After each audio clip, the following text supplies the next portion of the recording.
Alright, good morning. Monday. Hope you all had a safe weekend. I'm back here at work. I'm working on the 38 Dodge. We'll show you what we've been doing. So, we're working on brake pedals and gas pedals. So, this is what we got so far. I made a bracket here. Got a bracket in the back up in here. And it's got to go up to this point up here. So, we got to come off in this with about a 2-inch.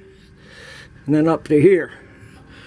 So, and then another bell crank, the bell crank will come to here and push that in on the brakes as you step on the pedal. That's just the way we're going to do it anyways. And this little thing, this is for our accelerator pedal, which I'll set you down and get that set up. So, what we'll do, install this little Rube Goldberg.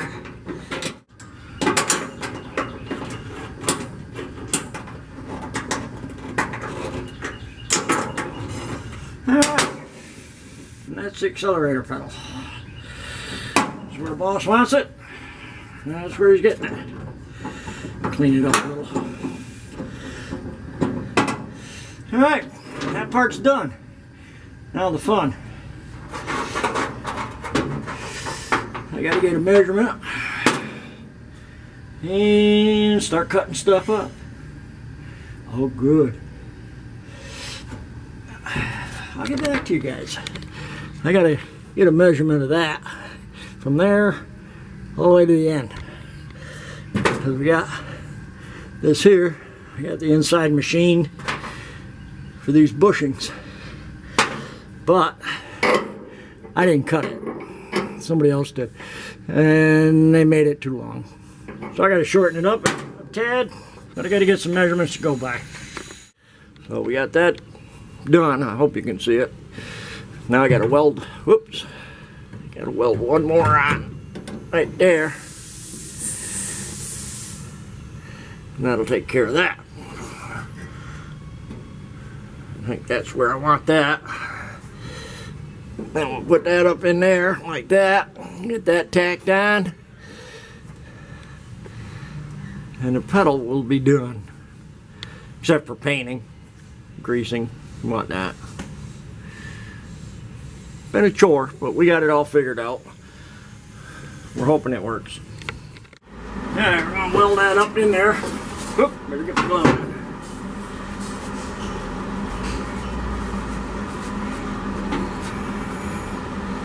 Watch your eyes.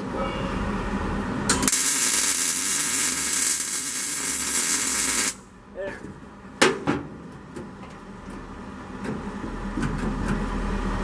Alright, now it can't go anywhere. Yeah, we'll get it taken out now so I can finish welding it up better on the table.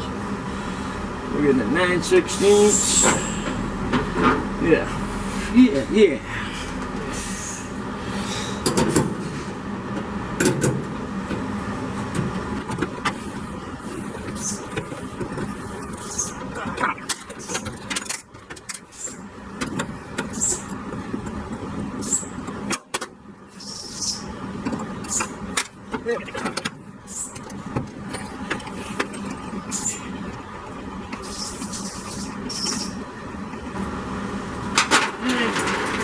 Slide that on. Like that. Unless it's warm. Alright, I gotta finish welding that up. I gotta pull them bushings out. Might as well take that off.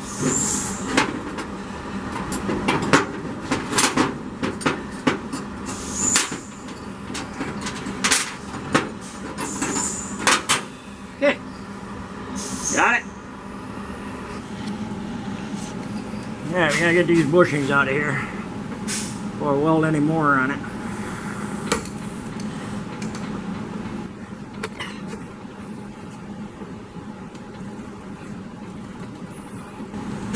Here's one.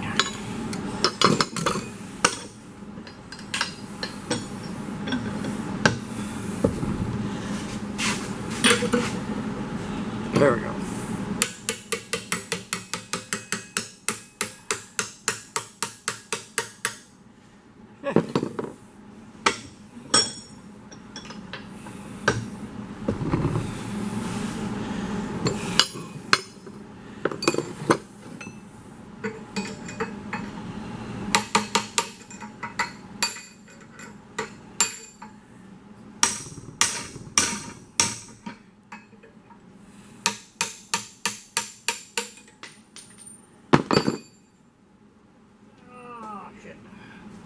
Long way down for an old man.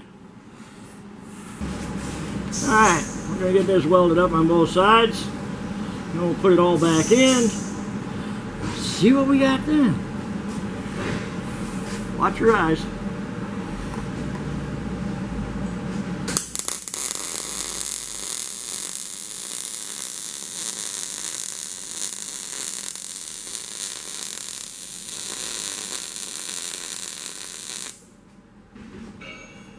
One side down.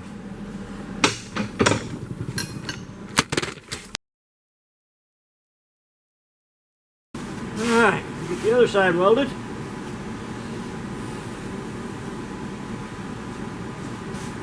Then we can put it back together. Here we go.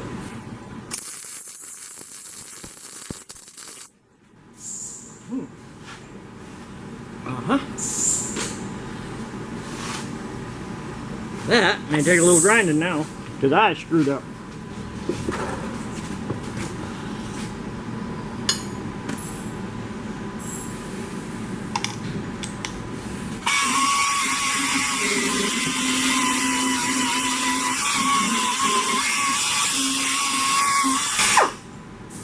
That's it. Just overran the weld a little. That's still warm. So, we'll cool it. A little anyways. Get it down to a working degree.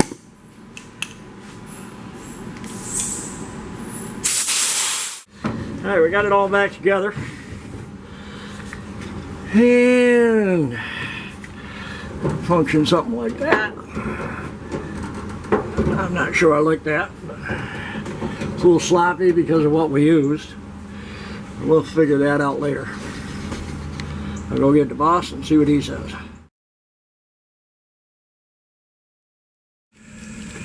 Alright, yesterday, fiasco day, we made up all our arms and everything, which I've already told you they're wrong.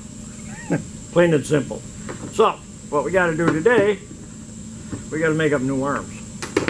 And we got to put them on that one. This has to be bent down, made longer. And then, what did I do with the upper one? What'd you do with it? I got it. Then this one, this arm stays the same. And this one, as you can see, I got it way up here. It's got to come down to here.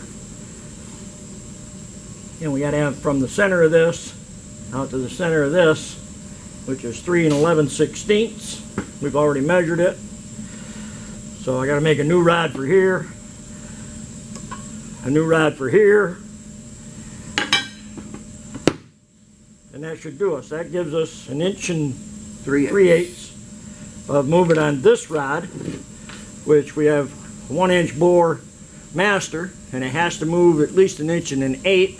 So that gives us about 1/4 inch or so past. So we're good there. We got plenty of braking power. Make sure we can bottom out the master cylinder in a right. panic stop. That bottoms out the master cylinder. Yeah. So we're good there. So now we got to come up with this rod, which, did you bring the rod? No. But it's... What have you been doing? Talk to you with tears in my fist.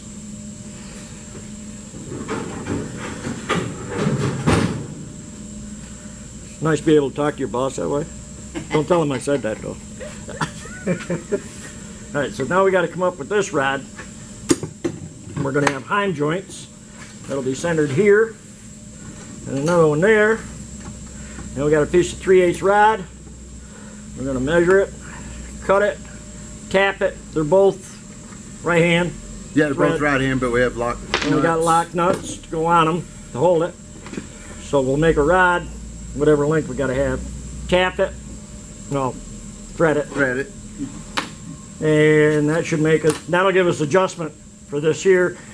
For anything that we might need. Which will help with pedal height. Yep. Going like this. If we need it just a little bit longer, it should do it without changing the total pull. Right. Just to bring it off the floor or a little closer to the floor.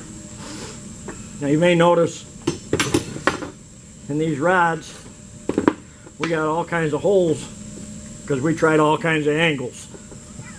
we left nothing to think about anymore. We just got to make sure everything goes back the way this is. So today's venture will be to just a little bit. This is representation of the pivot, which is this pivot right. that's on the pedal. It's mounted to the firewall, so this is parallel with the firewall.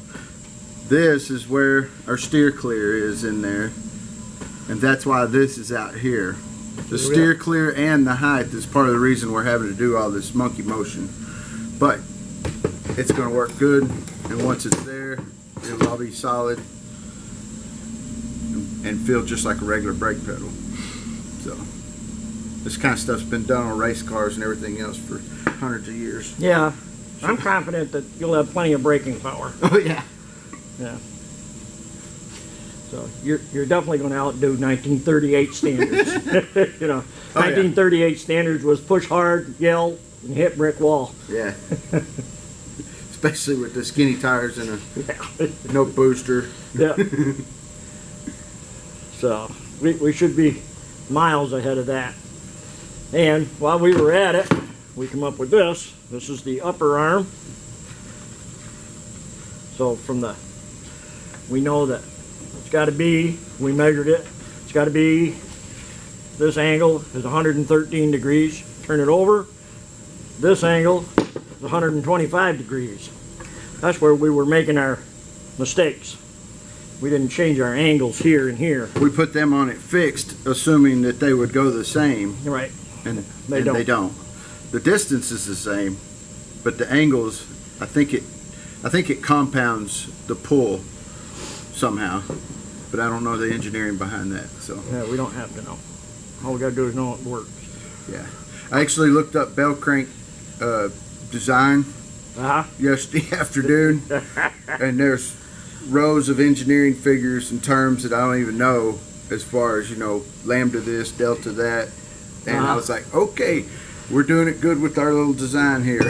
Yeah. Because I sure I never went to school for that. Well, I'm glad you looked it up. I just had to lay awake nights and think about it. So, all right, we're going to get her cut apart. I'm quite sure you guys don't want to watch me cut apart my mistakes. Or, they're not mistakes. They're trial and error. It's design steps. Yeah, I like that better. Yeah. That sounds better than... engineering practices. Yeah. Yeah. Sounds better than screw-ups. Yeah. All right. Yeah, we got to find center of these.